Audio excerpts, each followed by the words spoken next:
అసలు total plan 3 ముక్కల్లో చెప్తా. దేవదూతల్లాగా మనల్ని ఉంచటంగా, దేవదూతలకు తీర్పు తీర్చే స్థాయిలో మనల్ని ఉంచటం ఆయన ఉద్దేశం. దేవదూతలు లాగా మనల్ని ఉంచటం కాదు, దేవదూతలకే దేవుని యొక్క జ్ఞానాన్ని నేర్పే ప్లేస్లో మనల్ని ఉంచటం ఆయన చిత్తం. దేవదూతలకు మనం జ్ఞానం నేర్పటం ఏంది? నాకేం తెలుసు, అందులో రాశాడు చూడండి.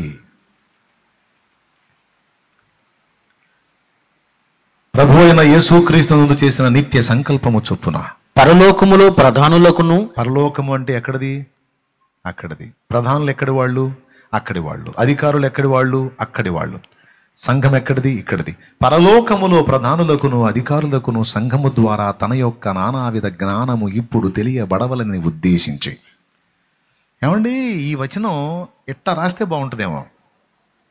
పరలోకములో ఉన్న ప్రధానులు అధికారుల ద్వారా సంఘమునకు తన యొక్క నానావిధ జ్ఞానమును దేవుడు తెలియపరుస్తాడు అంటే బాగుంటుందేమో. ఎందుకంటే దేవుని దగ్గర ఉంటుంది, వాళ్ళు దేవునికి ఎడంగా ఉంటుంది మనం, కాబట్టి దేవుని జ్ఞానం వాళ్ళు మనకు చెప్తారంటే సమంజసం. కానీ ఇక్కడ రివర్స్ మాట్లాడాడు.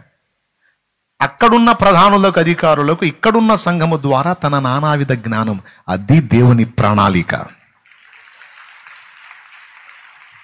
అందరి మీద పైన కూర్చోబెట్టడానికే అందరికంటే అధముల్ని చేసి కూర్చోబెట్టాడు, అది విషయం.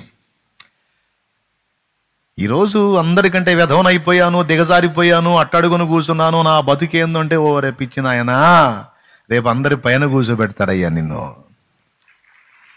అందరి పైన కూర్చోబెడతాడు. నమ్మితే స్తోత్రం చెప్పుకోలే, అయితే ఏం ఓలే అనుకో, ఊరేగు, నాకు తెలియదు. నేను చెప్పింది మాత్రం నిజం.